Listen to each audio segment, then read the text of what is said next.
औषध घेऊन कंटाळलात का? आजच जवळच्या डॉक्टर लोहिया ॲक्युपंक्चर उपचार केंद्राला भेट द्या. ऑपरेशन टाळणारी विना औषध आणि दुष्परिणाम रहित ट्रीटमेंट. गुडघेदुखी, कंबरदुखी, मानदुखी, स्लीप डिस्क, स्पॉन्डिलायसिस, लकवा, संधिवात, मधुमेहाचे दुष्परिणाम, ॲलर्जी, जुनाट सर्दी, पाळीचे विकार, लठ्ठपणा, डिप्रेशन आणि यासारख्या अनेक रोगांवर मात करा. डॉक्टर लोहिया ॲक्युपंक्चर उपचार केंद्र, Ayodhya tower, station road, Dabholkar corner, Kolhapur. भोंदू खरात प्रकरणावरून राज्यसभा खासदार ज्योती वाघमारे यांनी परखड भूमिका व्यक्त केली आहे. पाहूयात.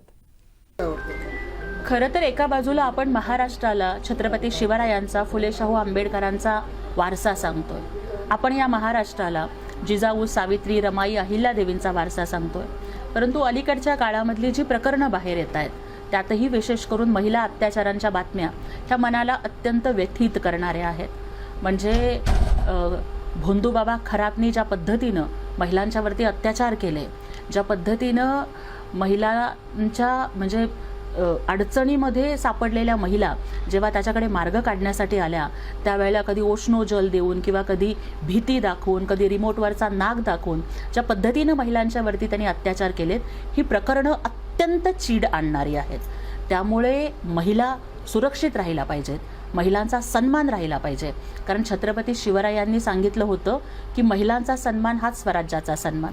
त्यामुळे एक राज्यसभा खासदार आणि त्यातही एक महिला खासदार म्हणून काम करत असताना माझी संपूर्णतः प्रायोरिटी ही महिलांचे प्रश्न कसे सोडवले जातील किंवा या संदर्भामधला जो शक्ती कायदा अजून पेंडिंग राहिलेला आहे तो कसा लवकरात लवकर पारित करून घेता येईल, जे कायदे आहेत त्याची कशी प्रभावी अंमलबजावणी करता येईल, या पद्धतीनं महिला सुरक्षित राहाव्यात आणि सक्षम व्हाव्यात, याकरिता मी दररोज नव्हे तर माझा प्रत्येक क्षण हा त्यासाठी मी असेल.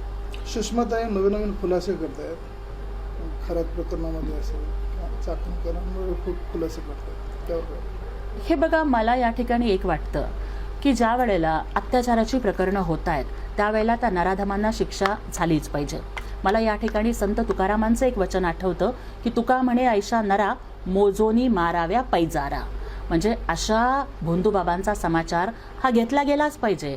अशा अत्याचारांना शिक्षा ही झालीच पाहिजे. आणि महाराष्ट्र शासनानं, पोलीस दलानं लगेचच त्यांच्यावरती गुन्हे दाखल केले आणि त्याला गजाआड केलं. आणि आपण बघितलं की नाशिक जिल्हा कायद्याचा बालेकिल्ला म्हणत त्या अशोक खरातचे काय हाल झालेले होते हे पण आपण बघितलं. परंतु केवळ चर्चेत राहण्यासाठी किंवा केवळ कुठलंही प्रकरण असेल तर त्याचा फोकस स्वतःकडे वळवण्यासाठी कुणीही अशा पद्धतीनं अशा घटनांचं राजकारण करू नये. आपल्या माध्यमातून मला आणखीन एक आवाहन करायचं आहे की अनेक लोक ज्या क्लिप्स बाहेर आलेल्या आहेत त्या समाज माध्यमांवरती फॉरवर्ड करतायत. ज्या महिला या निर्भयपणानं पुढे आलेल्या आहेत तक्रार करण्यासाठी, त्यांची ओळख कुठेही जाहीर होऊ नये. अशा पद्धतीच्या क्लिप्स फॉरवर्ड करून त्या महिलांचा सन्मान आपण धोक्यात आणू नये अशी मला सगळ्यांना विनंती करायची आहे. ते असं वाटतं की राजकारणाचं जे स्तर आहे ते खालावलेलं आहे, कारण एकमेकांच्या व्हिडिओ क्लिप काढून एकमेकांवर आरोप केले जात आहे. मला हेच वाटतं की राजकारण म्हणजे नळावरची भांडणं नाही आहेत. राजकारण म्हणजे संगीत मानापमानाचं नाट्य नाही आहे. राजकारण म्हणजे एकमेकांचं वस्त्रहरण नाही आहे. राजकारणामध्ये लोकांच्या प्रश्नांची चर्चा झाली पाहिजे. राजकारणामध्ये जनतेचं जीवन हे कसं सुखी झालं पाहिजे याच्यावरती चर्चा झाली पाहिजे. राजकारणामध्ये टीका झालीच तर ती मुद्द्यांवर झाली पाहिजे, कामांवर झाली पाहिजे.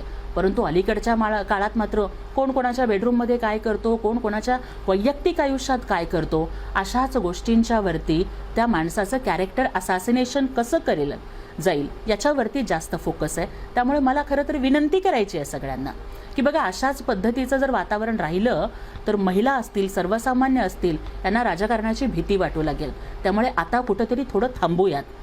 महाराष्ट्राच्या राजकारणाची जी संस्कृती आहे की अगदी दिवसभर विधिमंडळाच्या मध्ये एकमेकांवर टीका व्हायची, पण संध्याकाळी सगळे मांडीला मांडी लावून बसायचे आणि एकमेकांशी दिलखुलासपणाने गप्पा व्हायच्या, ती महाराष्ट्राची संस्कृती पुन्हा परत आणूयात. या महाराष्ट्राला शिवरायांचा वारसा आहे, या महाराष्ट्राला बाबासाहेबांचा वारसा आहे, तर या महाराष्ट्राचं राजकारण इतक्या गलिच्छ पातळीवर नको न्यायला. आणि हे आवडत नाहीये सर्वसामान्य लोकांना. सर्वसामान्य लोकांना देणं घेणं नाही हो की तुम्ही काय अशा पद्धतीच्या गलिच्छ गोष्टी ज्या काही करताय ना, हे नको. सर्वसामान्य लोकांना त्यांचे प्रश्न सुटलेले पाहिजेत, आमच्या महिला सुरक्षित पाहिजेत, महिला सन्मानाची जबाबदारी घेतली पाहिजे, शेतकऱ्यांचे प्रश्न सोडवले पाहिजेत. आणि यासाठीच आमचे मुख्य नेते उपमुख्यमंत्री एकनाथजी शिंदे साहेब सुद्धा उद्या शेतकरी मेळाव्याच्या निमित्तानं नांदेडमध्ये येत आहेत. महिला आयोगाच्या ज्या अध्यक्ष होत्या चाकणकर मॅडम, यांच्या कार्यकाळात कसं पाहताय आपण? खरं तर मला या ठिकाणी एकच वाटतं की कुठलंही पद हे जेव्हा आपल्याला मिळतं तेव्हा त्या पदाचा वापर हा सर्वसामान्य जनतेसाठी आणि महिलांच्यासाठी झाला पाहिजे. म्हणजे ज्या पद्धतीनं आपण बघितलं की त्यांच्या बाबतीतच्या ज्या अनेक गोष्टी झाल्या, हे सगळं घडलं, तर हे व्हायला नको होतं. परंतु त्याच वेळेला मला असं वाटतं की टीका करत असताना सुद्धा म्हणजे अलीकडच्या ज्या काही आपण ह्या गोष्टी बघतोय, म्हणजे आपण महिलांच्यावरती टीका करत असताना सुद्धा दुसऱ्या महिलेवरती काय बोलतोय याचं भानच काही जणांना राहत नाहीये. ते कुठंतरी संयम ठेवावा असं मला वाटतं. रुपाली चाकणकर यांनी राजीनामा दिला दोन्ही पदाचा, काय त्यावर? रुपालीताई चाकणकर यांनी मला वाटतं की काही काळापूर्वीच महिला आयोगाचा तर राजीनामा दिलेलाच होता आणि आता प्रदेशाध्यक्षपदाचा दिला असं आपल्या माध्यमातून मला कळत आहे. तर मी स्वागत करते त्यांच्या ह्या निर्णयाचं आणि मी विनंती करेन सगळ्याच महिलांना की कमीत कमी आता तरी म्हणजे कुठंतरी आपले स्कोअर सेटल करण्यासाठी या अत्याचार प्रकरणाचा वापर करू नका.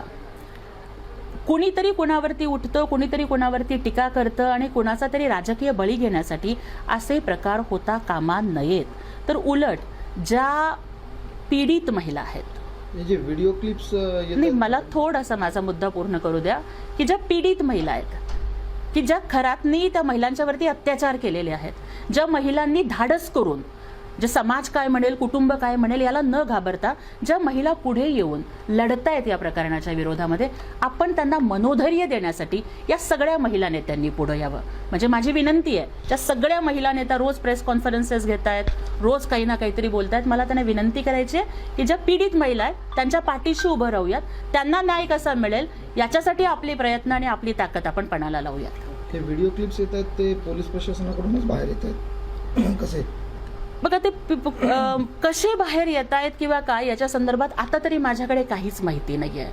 परंतु ते बाहेर येणं हे अत्यंत धोक्याचं आहे. त्या फॉरवर्ड होणं हे सुद्धा अत्यंत धोक्याचं आहे. एक महिला म्हणून मला या संदर्भात ती संवेदनशीलता मला कळतीये, कारण कुठल्याही महिलेसाठी तिचा मान सन्मान, तिची अब्रू ही खूप महत्त्वाची असते. आणि जिथे अत्याचार झाल्यानंतर सुद्धा अनेक महिला पोलीस कंप्लेंट करायला पुढे येत नाहीत, ते या बदनामीला घाबरून येत नाही.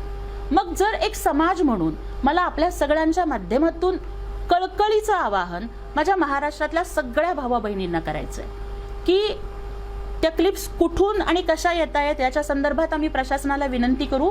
पण माझ्या भावांनो आणि बहिणींनो, चुकून जर कोणीही तुमच्या मोबाईलवरती, तुमच्या सोशल मीडियावरती अशी क्लिप फॉरवर्ड केली असेल तर प्लीज ती ओपन करू नका, ती फॉरवर्ड करू नका. त्या आपल्याच भगिनी आहेत, त्यांचा मान हा आपलाच मान आहे. आणि जर त्या अशा कुठल्या कृत्याला बळी पडल्या आहेत आणि जर त्या धाडसानं लढतायत ना, तर आपण त्यांच्या पाठीशी उभं राहूया. त्यांची ओळख जाहीर होईल अशा पद्धतीचं कुठलंही कृत्य कोणीही करू नये ही विनंती आहे.